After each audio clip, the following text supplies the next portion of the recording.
Hi, I'm Dr. Gwen, and I'm a clinical psychologist who's been empowering neurodiverse and disabled individuals, their families, and their support systems for over 20 years. I love curating and sharing tools, mindsets, and actions that I've professionally found to benefit this awesome community. In this episode, I welcome back Dr. Flores Shaw, assistant professor in the School of Education at Johns Hopkins University, to clarify what executive functioning truly is. By the end of this interview, my hope is that you have a more complete and holistic understanding of executive functioning, and that this leads to less misinterpretations of intentions and more empathy for people's neurology and lived experiences.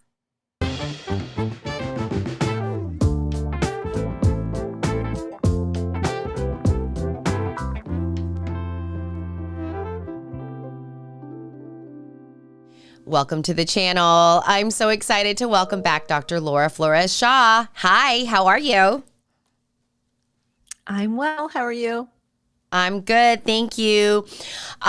So thank you for agreeing to come play again, because I really want to tap into your expertise on something. And it's really more of an itch that I want to scratch, but it's something that I'm bumping into a lot as a clinician. And so I'm feeling like it's going to be really important, or I feel like it's important to do this, which is, let's talk about executive functioning. Yes, please. Let's. So here's the problem that I'm seeing. One is that there are different thoughts and views about what executive functioning actually is. And then because of that misunderstanding, albeit by well-intentioned people, but because there is that misunderstanding, the interventions or goals or the way in which we support people go awry. And in that journey, I see things that I don't like. Things like people are being punished for things that they can't control.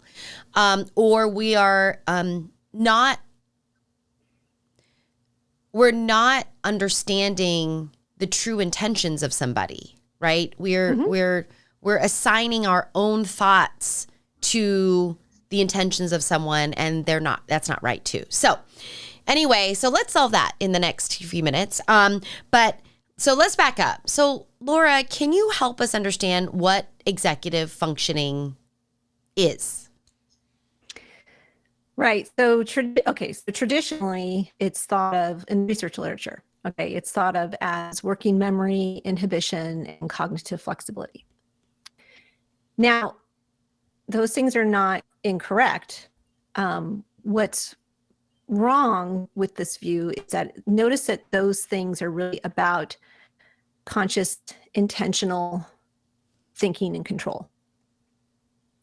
So this is executive functions from a top-down corticocentric perspective. Corticocentric is a term that was coined by Joseph Parvizi, who is a neurologist, and it's really just it's about like focusing on the cortex. And we do that as humans because we love our thinking, and we think our thinking just occurs like in the cortex, and this is what makes us exceptional, and like all this stuff, blah blah blah. But it's an incomplete perspective of executive function. So exactly the problem the problem that you're talking about, because we're only thinking about executive functions from the top-down perspective, our treatments are very thinking based, right? So it's like metacognitive strategy. So think about your thinking. And then it can turn into like, think better, think more, whatever.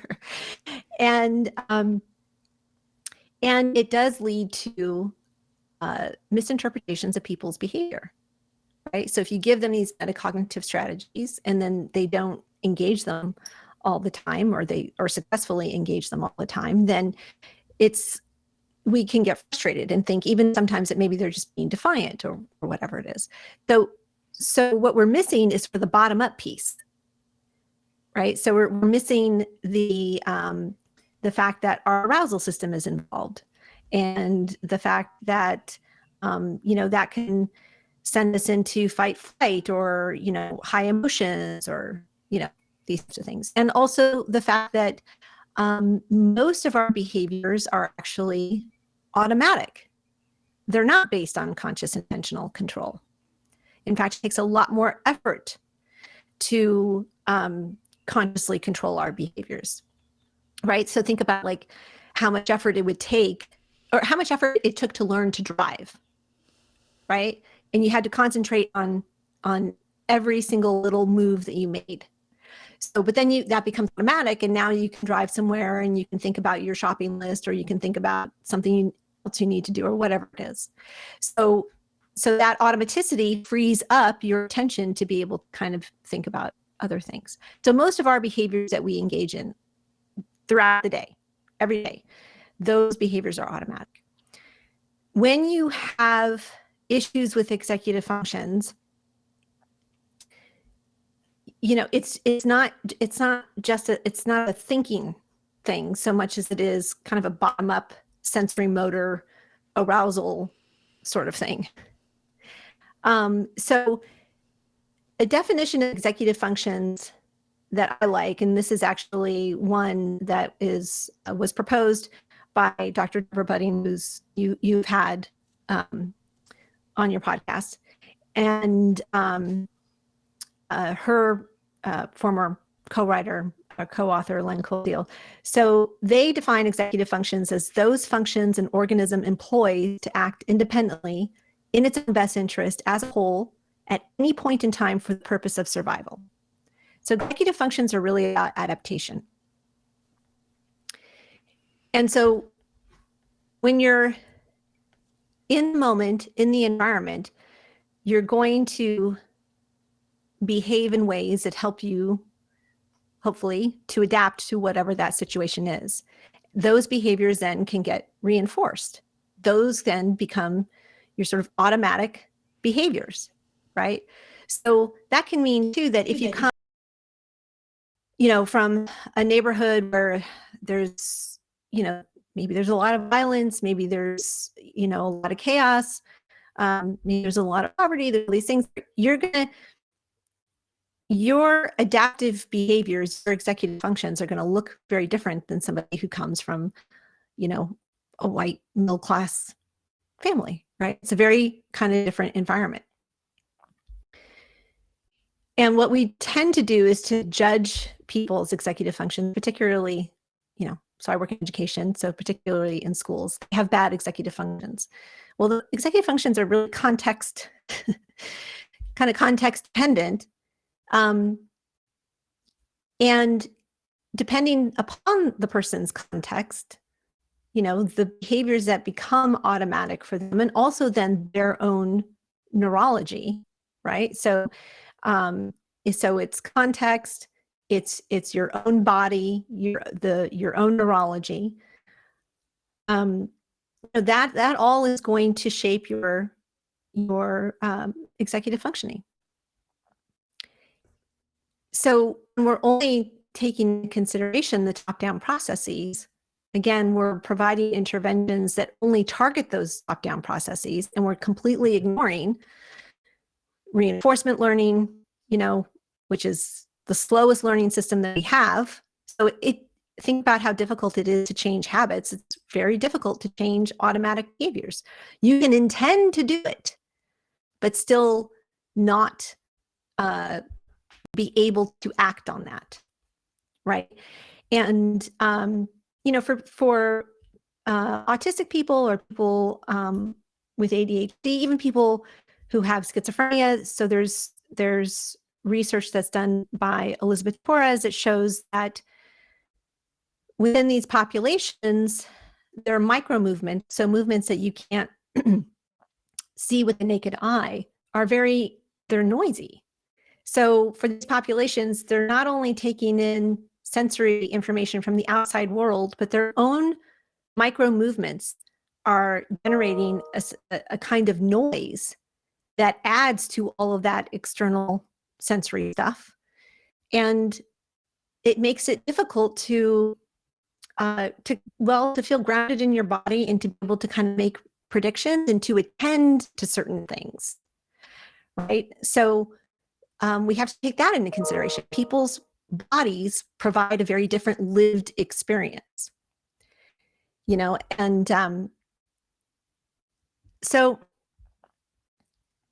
by not really, understanding this more kind of holistic, adaptive, top-down and bottom-up perspective, we're doing people a disservice in a huge way.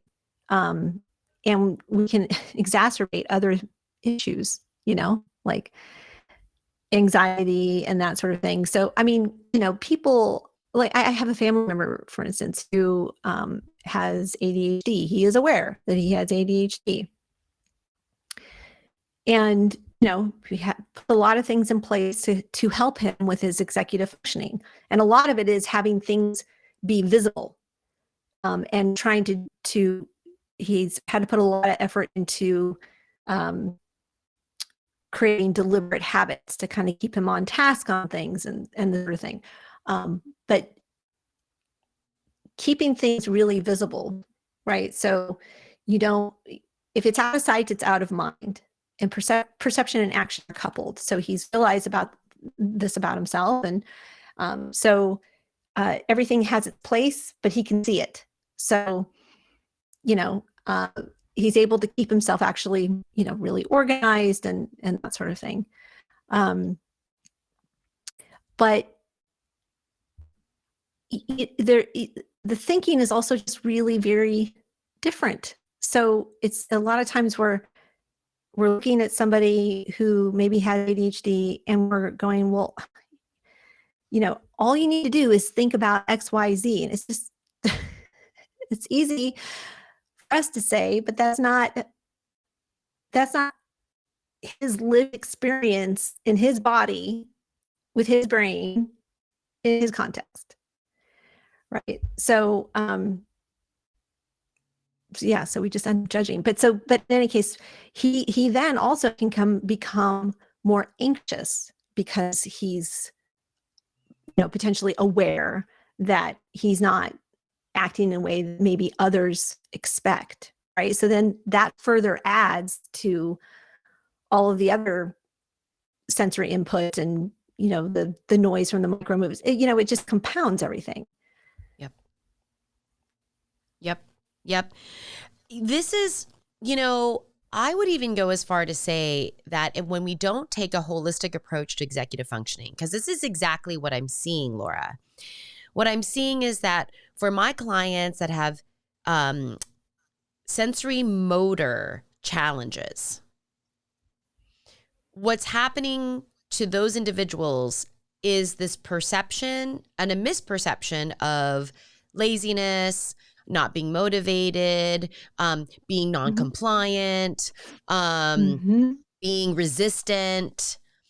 What worries me even more is that for many of my clients who are non-speakers or non-talkers, for some reason, we've gotten into this place where them not following or being compliant or not following the exact directions is non-compliance versus one, I'm struggling to get my body to do what needs to get done, or actually, I don't want to do that.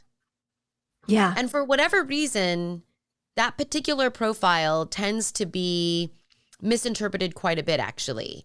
And so this is where I worry because we say, oh, well, this is an executive functioning, issue, right? Like all we need to do is like write the schedule, lay it out, and then make them do it. Right. And this is where I'm seeing self-injury. This is where I'm seeing over time people talking about trauma. This is over time where I see depression sink in. Like I can't do anything. I'm not good at anything. I can't, because these are the messages. Or I just have a completely distressed, hyper aroused, anxious system that we just need to calm and first. But it's getting caught up in executive functioning. Oh, you can't set a goal. Oh, you can't follow a plan. Oh, you can't. Right. So Yeah, the need exactly. to really consider the lived experience, the neurology, the bottom up is so critical. And the context and the agency of the person. So that's everything. I mean, it's the person, agency, I often feel, particularly in education, is not really considered. And people may say, well, they can concentrate on video games, they can't concentrate on schoolwork. And it's like, well, I don't know, can you blame them? I mean, you know, but what are we doing in the environment to kind of to give them more agency? What are we doing in the environment to make things more engaging? And I don't mean in a way that is like, you know, we're gonna put on a show for our students or that kind of thing, but just, what we, what in the context might need to change. And but I think you just having that empathy, stopping to again just realize like they're having a completely different lived experience of the world, like than I am. Yes. But yeah, it very quickly goes to defiance. And so you realize like, gosh, we spend a lot of time forcing kids to conform to a very particular way of being in the world, but in so many ways completely artificial also. It's completely artificial. And then we also say we want to develop executive functioning, but we have a system or a structure essentially where people are told what to do, when to do it, and how to do it. So where does the time even really kind of practice executive functioning, to practice planning and organizing, and where does that really come into play? It's really bizarre. But we used to do a lot of judging, but we don't look at the structures, we don't look at ourselves, we don't consider their lived experiences. It's very frustrating. Yeah, it is because, and I love that you brought up empathy. And I'll piggyback off of that, which is understanding, right? Do you truly understand what's happening for this person in their context, in whatever context this is in, whether it's school or home or the community, do you understand even the sensory pieces? How much someone feels, sees, hears, smells. This is a huge thing. And you touched upon this earlier. And I've always looked at it as like, how much bandwidth are you spending on things, right? Because all of us have a limited amount. So if things are noisy, that's going to take some bandwidth to just kind of contend with, because it's like irritating and it's there. If you have to spend a lot of time in just dealing with your environment, I don't know what's really left to then do the top down, which we both know the top down stuff, thinking stuff, the cognitive stuff actually takes quite a bit of energy, and that you must be very well regulated in order to access that part of your brain. Right. Exactly. So, I mean, to see that, yeah. and that's why I think it's really important that they understand this dichotomy between conscious intentional control and automaticity, and recognize that we have a limited attention spotlight. If you think of attention as a spotlight, which is an oversimplification, particularly since we don't really know what attention is, but that spotlight can be taken up with all of these other things that you're talking about. And so that leaves very little room for conscious intentional control. And again, it's just exhausting. I mean, it is exhausting. I mean, I stopped going to Bikram yoga because I had to spend so much time thinking about how to get there without being late, that I realized that it was taking up a huge amount of my cognitive load and I couldn't handle it anymore. And I was like, I can't do this anymore. Right? I mean, it's exhausting. Exhausting. It's exhausting. Right. And then if you're someone that has any kind of a sensory profile where you're highly sensitive to the environment, the burnout factor of just being Oh in my the gosh. world is huge, right? So Right? it's like, no wonder we can't. And I love this definition. Like, executive functioning is conscious, intentional control. Like, when you put it in, kind of in those terms, then you can say to someone, does your child or teen or young adult, or do you, how easy is it for you to always have conscious, intentional control? Exactly. Exactly. Exactly. And if you're, think about, if you're autistic and you're masking all day long, that's a lot, right? Yeah. It's just, we don't recognize again how we have really created these very limiting, controlling kind of structures and norms. But we want everybody to have good executive functioning. No, we just want everybody to comply. I think is Right. really what it comes down to. Yes. Yes. You know? And if conscious intentional control is difficult anyway, and now we're asking a certain neurological profile to do this, that action activity better well be meaningful to that person. If I'm going to spend the amount of energy and effort on something, that's got to mean something to me, right? Yeah. Well, yes. So there's always a thing of like, we all have to do things that we don't want to do, right? The question is, how much of our day is filled with that?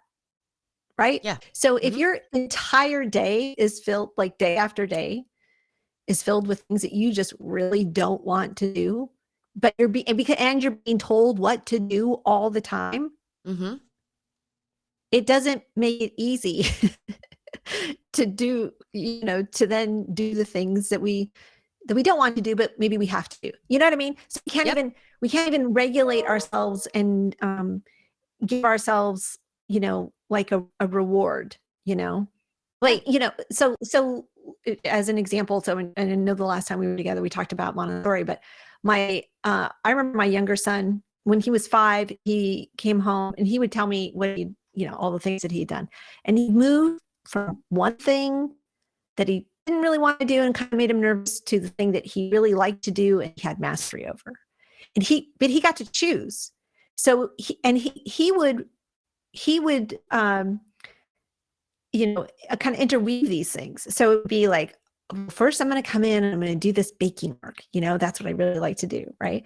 And then I'm going to work on my division work, the rocks and tubes, they call them, which is a really hard work. But then I'm going to go and I'm going to write my story because I really love to write. Right. So, and then it would be like, well, then I'm going to go practice this other math thing.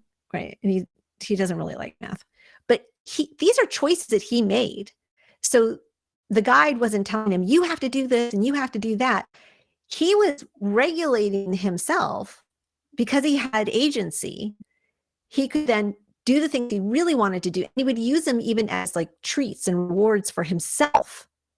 No one taught him to do that. He would just, by giving him the 3-hour block with the sense of agency, these were the choices that he learned to make. So he's really learning how to regulate himself. Yeah. We particularly education, we don't teach kids how to regulate themselves. We talk about it a lot, and we use the term self-regulated learning and all this sort of stuff, but there's nothing really within the environment that allows for that actual practice to happen. Yeah. Yeah. Yeah. And that talking about emotions isn't regulation. So that's another thing that I see is like, we've hit that SEL curriculum and we've checked that box because simply we've offered a space to talk about emotions. And don't get me wrong, like it's important to have emotional language in which to express yourself and to connect and to advocate, like, of course.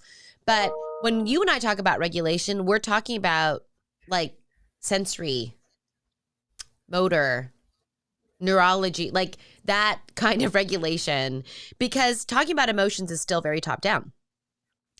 So, Well, yeah. so And it's also in service for compliance. I think that's the other thing, because yeah, of the way that it's used, right? It's not done. It can't be done in a really kind of truly organic way when you have a teacher kind of talking at kids at a group. There's not yeah. where it's not like holistic, and it's like an add-on to a curriculum, as opposed to something that just sort of holistically and culturally like happens within the environment, where kids are taught, or shown or modeled, like using I statements. Feeling really frustrated right now, or whatever. Yeah. Yeah. It's just, I don't know. It's just yeah. So it's slightly compartmentalized in a way. What you picked up too, Laura, as I think about, the development of executive functioning, because you're right, historically and even currently, we've defined this as really of a top-down, you know, uh, kind of skill. Yet here we are, we've spent most of our time today talking about context, environment, right? Reinforcement learning. And, earlier you had picked up just some of the socioeconomic differences, maybe in how executive functioning is shaped. So maybe we could even talk about shaped, because shaping is something that happens for us over time. It is the product, like we are the product of our cumulative experiences. And so if you're not in an environment in which regulation is offered, seen, and nurtured, right? And in How in the fact, world, could actually get you killed if you do it, right? It actually would not be right, adaptive. because that doesn't work from a safety or a being on the planet or like surviving Right. perspective, right? This is really this is why I wanted to have you on, because everyone approaches executive functioning now like it's very easy, and I really feel like it's a very complex set of skills that is not just about intentionality and like learning. It has a lot to do with where we grow up, how we grow up, what we're exposed to. Uh, so, yeah. I- And it's action in the moment too, right? So that's we just, anyway, all of the focus on our thinking, you know, well, let me just show you how to, think out a plan, or to think out a goal, or what. It's We are active beings engaging with a dynamic environment, Mhm. with our own very unique sensory motor systems. So, and yeah, it's just like I remember hearing, I heard a, an adult, he was this on NPR. He was talking about how he's an adult with ADHD, and he was diagnosed, I think, late. He said when he was in elementary school, um, he would just suddenly find himself climbing the wall of his classroom. He didn't intend to. He didn't think, I'm going to climb the walls of my classroom right now. And it drove his teachers crazy.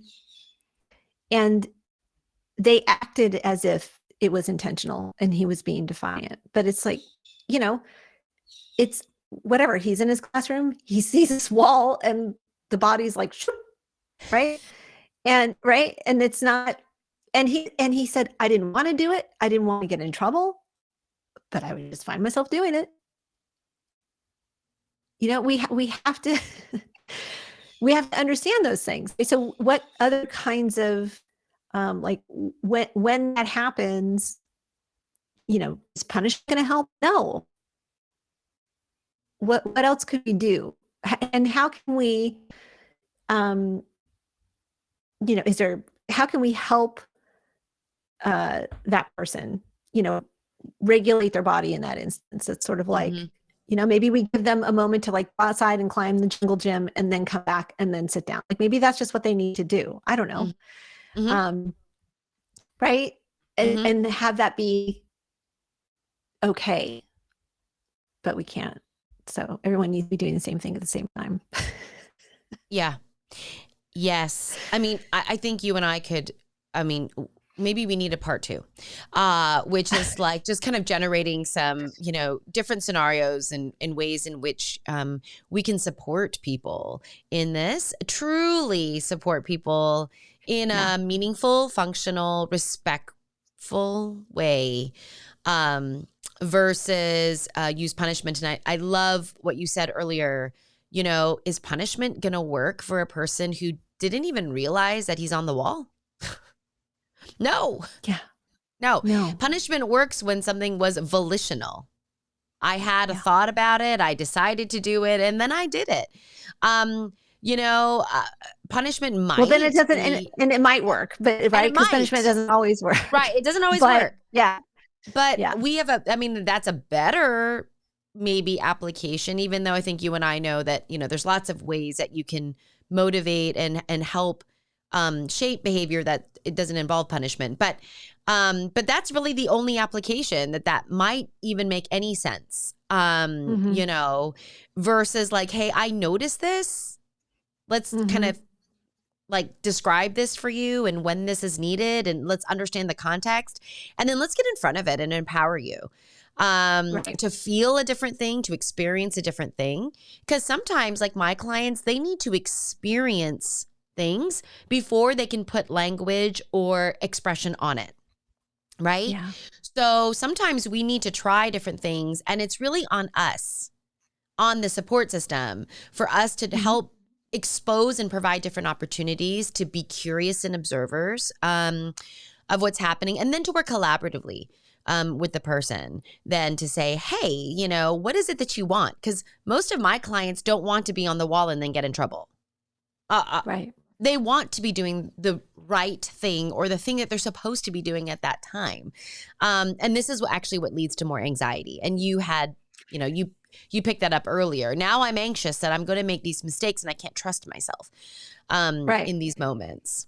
So yeah, that's right. And I think also, anxious about if it's all metacognitive strategies, it turns into like, oh, I'm not very smart or whatever. Yeah. Right. So we end up sending these, inadvertently sending these very negative messages that just, So that eat away at the self-concept and self-esteem, and then enter depression, because that's where that goes, right? So Laura, thank you so much. Thank you so much for coming on, and just like, I don't know, just talking more about this topic. I want to shape and change the way we think about executive functioning. I want to promote more holistic ideas of the way that people work, that we're just not compartmentalized into like little jars, and then we just open a jar and that works, and then we close that jar and then we open another, right? Like, we're dynamic individuals. So thank you, Laura. Oh, you're very welcome. It's my pleasure.